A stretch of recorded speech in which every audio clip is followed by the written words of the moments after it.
नमस्कार, मैं पंकज प्रसून। दोस्तों, आज अंदर की बात की खबर शुरू करते हैं एक तस्वीर से। स्क्रीन पर जो आप तस्वीर देख रहे हैं, ये शंकर मिश्रा हैं। ये एक बहुत बड़ी मल्टीनेशनल कंपनी में सीईओ हैं। पैसे इतने कि ये न्यूयॉर्क से दिल्ली तक बिजनेस क्लास में हवाई यात्रा करते हैं और करोड़ों की संपत्ति है।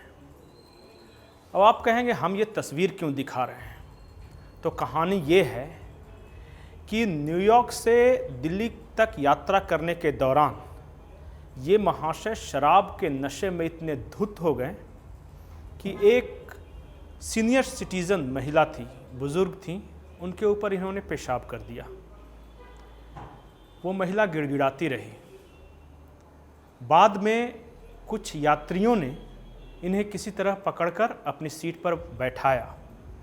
महिला ने विमान के क्रू से इसकी शिकायत की, पर रसूख ऐसा था कि ये चुपचाप उतरे, एयरपोर्ट से बाहर चले गए और अपने घर गए। ये मामला तब सुर्खियों में आया है जब उस सीनियर सिटीजन महिला ने सीधे टाटा ग्रुप के सीएमडी जो हैं नरेंद्रन जी, उनको एक मेल किया और सारी घटना बताई। दरअसल शंकर मिश्रा जैसे लोग पैसे के अहंकार में इतने चूर रहते हैं कि उन्हें आम लोग शायद कीड़े मकोड़े नज़र आते हैं, और इस अहंकार को तोड़ना बहुत ज़रूरी है अगर देश को बचाना है तो। एक और खबर है।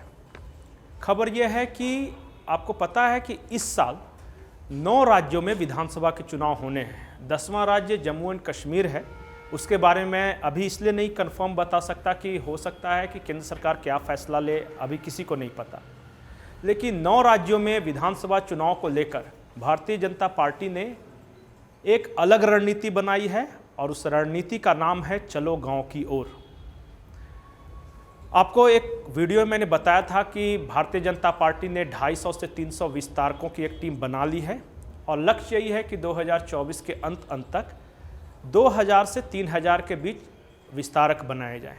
ये विस्तारक वही काम करेंगे जो राष्ट्रीय स्वयंसेवक संघ में प्रचारक करते हैं। तो ये सारे विस्तारक, भारतीय जनता पार्टी के सभी पदाधिकारी, तमाम बड़े और छोटे नेता गाँव में प्रवास करेंगे और इसलिए इसका नारा, इस जो मुहिम है उसका नारा दिया गया है चलो गाँव की ओर। रात्रि प्रवास का भी कार्यक्रम है और मंशा ये है कि खास करके ओबीसी और दलित वोट बैंक जो है इस देश में, जो ओबीसी बहुल गांव होंगे वहां भारतीय जनता पार्टी के ओबीसी नेता प्रवास करेंगे और जो दलित बहुल जो बस्तियां होंगी वहां दलित नेता जाएंगे और ज़्यादा से ज़्यादा लोगों को जोड़ना ये मकसद है। बीजेपी ने अगले लोकसभा चुनाव के लिए टारगेट रखा है 50%, यानी हमें 50% वोट हासिल करना है। जो भी मत पोल होंगे उसका 50% हमें मिलना चाहिए और इसी टारगेट के तहत ये कार्यक्रम रखा गया है। तीसरी बड़ी खबर जो राष्ट्रीय है वो ये है कि न्यूयॉर्क टाइम्स में एक रिपोर्ट छपी है और रिपोर्ट कहती है कि जिन लोगों ने भी कोरोना वैक्सीन लिया है उनमें से हर 5000 में से एक व्यक्ति हार्ट अटैक से मर रहा है और ये संख्या बढ़ने वाली है।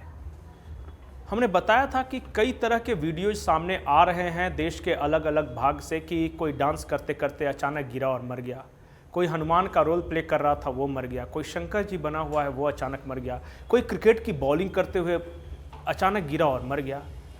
क्या ये सब कोरोना वैक्सीन के साइड इफ़ेक्ट्स हैं?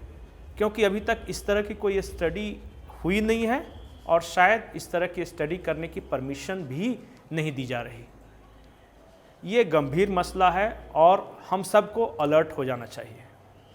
अब आते हैं झारखंड की ओर। झारखंड में आज की सबसे बड़ी खबर यह है कि अमित शाह चाईबासा दौरे पर आ रहे हैं, ये आपको पता है। लेकिन चाईबासा दौरे के अंदर की कहानी क्या है ये भी आपको पता है। कल एक जनसभा को संबोधित करेंगे, लेकिन अंदर की बात यह है कि कल जनसभा के बाद चाईबासा में ही भाजपा कोर कमेटी की बैठक होगी। उस बैठक में जो झारखंड भाजपा के प्रभारी हैं लक्ष्मीकांत वाजपेयी जी, वो भी रहेंगे, संगठन मंत्री कर्मवीर जी भी रहेंगे, तमाम सांसद अभी चाईबासा पहुंच चुके हैं, सारे विधायक वहाँ पहुँच चुके हैं, सभी बड़े पदाधिकारी पहुँच चुके हैं और चाईबासा में जो बीजेपी कोर कमेटी की जो बैठक है इसे संबोधित करेंगे अमित शाह और वो बताएंगे कि सीट को कैसे निकालना है। लेकिन यही सवाल है कि अमित शाह अकेले क्या कर लेंगे, स्थानीय भाजपा से उन्हें कैसा सहयोग मिल रहा है, इस पर भी मंथन जरूरी है। और हमें जो जानकारी है वो ये कि अमित शाह के चाईबासा दौरे को रांची के लॉबी, जिसे मैं अक्सर रांची लॉबी कहता हूं, रांची के पदाधिकारियों ने हाईजैक कर लिया है, इस तरह के आरोप लग रहे हैं। तमाम रांची के नेता जिनका अपने शहर में जनाधार नहीं है वो चाईबासा में डेरा डाले हुए हैं और वहां के जो स्थानीय नेता हैं, आरोप यह है कि वो खुद को नेग्लेक्टेड या साइडलाइन महसूस कर रहे हैं। कोल्हान में सबसे बड़े जनाधार वाले चंद नेता कौन हैं? रघुवर दास, अर्जुन मुंडा। क्या आपने उन्हें चाईबासा में घूमते फिरते देखा, सक्रिय नजर आए? नहीं। सबसे ज़्यादा जो सक्रिय नेता हैं वो चाईबासा के नहीं हैं और इसीलिए स्थानीय जो विधायक का चुनाव लड़ते रहे हैं उन इलाकों में, जो कोल्हान का इलाका है, वहाँ के भी कहा जा रहा है कि पूर्व विधायक हो, उन सबको बहुत ज़्यादा जिम्मेदारी नहीं दी गई है। तो बड़ा सवाल होता है कि इन्हें चिंता है, जो कि कमान संभाले हुए हैं, कि भीड़ कैसे जुटेगी। तमाम मंडल स्तर पे बैठकें हो रही हैं कि आपको ये भीड़ लाना है, गाड़ियां हैं। एक और सवाल है, एक जहां चाईबासा टाटा का जो मैदान है जहां पे ये जनसभा होनी है, बगल में ही आदिवासी हॉस्टल है। वहां के छात्रों से मेरी बात हो रही थी तो उन्होंने बताया कि सर, जब भी पिछली बार भी अमित शाह की सभा हुई थी, उसके बाद मोदी जी भी आए थे, हम लोगों से पूछा भी नहीं गया। जब ये सूचना मैंने वहाँ के स्थानीय बीजेपी के नेता को दी तो उन्होंने कहा कि ठीक है, जाके देख लेते हैं। अब देखा या नहीं देखा, अपडेट मेरे पास नहीं है। तो मूल सवाल भीड़ कैसे जुटाई जाए, इसी बात की चिंता खाई जा रही है और सारा प्रयास ही इसके लिए है कि भीड़ कैसे जुटे। खबर यह है कि रांची हो, बोकारो हो, जमशेदपुर हो, यहाँ से भी गाड़ियों में भरकर कार्यकर्ता आएंगे और इसीलिए शायद आज झारखंड मुक्ति मोर्चा के जो केंद्रीय महासचिव हैं सुप्रिय भट्टाचार्य, उन्होंने तंज कसते हुए कहा कि पिछली बार भी अमित शाह आए थे, 11:30 में सभा होनी थी, भीड़ नहीं आई तो वो सभा 3:30 बजे हुई और परिणाम ये हुआ कि कोल्हान से भारतीय जनता पार्टी पूरी तरह साफ हो गई। पिछले विधानसभा चुनाव की बात है। उन्होंने कहा कि इस बार भी आएंगे सभा में, लेकिन स्थानीय लोग कितनी बड़ी संख्या में जुटते हैं ये मार्क करने वाली बात होगी और इसी से सब कुछ तय होगा। झारखंड की दूसरी बड़ी खबर बताने से पहले एक और तस्वीर आपको दिखाना चाहता हूं और ये तस्वीर है बंधु तिर्की की, जो राहुल गांधी के साथ पदयात्रा कर रहे हैं। आपको पता है राहुल गांधी भारत जोड़ो यात्रा में है। झारखंड का एक नेता जो कि सबसे प्रोमिनेंटली दिख रहा है राहुल गांधी के साथ चलते हुए, बंधु तिर्की हैं। अब आप कहेंगे इसमें अंदर की कहानी क्या है, तो अंदर की बात यह है कि कांग्रेस में जो प्रदेश अध्यक्ष बदलने की जो बात चल रही थी, मुझे नहीं पता कि बदले जाएंगे कि या नहीं बदले जाएंगे, या बदले जाएंगे तो कब, लेकिन 3 नेताओं का नाम उनमें सबसे आगे था, बंधु तिर्की, गीता कोड़ा और कालीचरण मुंडा। अब इन तीनों नेताओं के साथ अलग अलग जो कांग्रेस आलाकमान ने बातचीत भी की थी और उस बातचीत का क्या फलाफल निकला उसकी जानकारी नहीं है कि इन तीनों में से किसे अध्यक्ष बनाया जाएगा, प्रदेश अध्यक्ष बनाया जाएगा, गीता कोड़ा को, कालीचरण मुंडा को या बंधु तिर्की को, ये भी नहीं पता। लेकिन आज जिस तरह बंधु तिर्की राहुल गांधी के साथ पदयात्रा करते दिखे, उसके बाद ये चर्चा तेज है कि क्या बंधु तिर्की कांग्रेस अध्यक्ष पद की दौड़ में आगे निकल गए हैं। और इसी से जुड़ा एक और सवाल है कि आज सुबह सुबह दिल्ली के कुछ मीडिया हलकों में एक अफवाह बड़ी तेजी से फैली और अफवाह ये कि मधु कोड़ा और गीता कोड़ा भारतीय जनता पार्टी में शामिल होने जा रहे हैं। जब मैंने कोड़ा दंपत्ति से इस बारे में पूछा तो उन्होंने इसे अफवाह बताया।